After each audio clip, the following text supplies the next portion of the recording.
Madam काय सांगाल आज तुमचे विद्यार्थी जे होते त्यांच्या राज्यातील किंवा ठाणे जिल्ह्यातील सगळ्यात मोठ्या मॅटर्निटी हॉस्पिटलचं आज उद्घाटन होतं आहे, तर एक शिक्षक म्हणून तुमची काय भावना आहे? आज मला खूपच आनंद होतो आहे ह्या समारंभाला इथं उपस्थित व्हायला, कारण अश्विन कक्कर हे माझे स्टुडंट होते 2001 ते 2003मध्ये वाडिया मॅटर्निटी हॉस्पिटलमध्ये.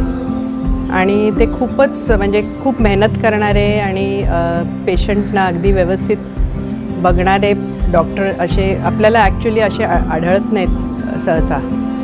तर त्यांनी स्वतःच्या परिश्रमांनी हे सगळं हॉस्पिटल उभं केलं आणि आता त्याची खूप प्रगती झाली आणि नवीन हॉस्पिटल त्यांचं आज सुरू होतं आहे. तर मला त्याच्याबद्दल खूप आनंद वाटतो. आणि पहिलं त्यांचं हॉस्पिटल पण त्यांनी मलाच बोलावलं होतं उद्घाटन करायला, आणि आता पण त्यांनी लक्षात ठेवलं बरोबर आणि मला बोलवलं, तर मला खूप त्याच्याबद्दल आनंद आहे.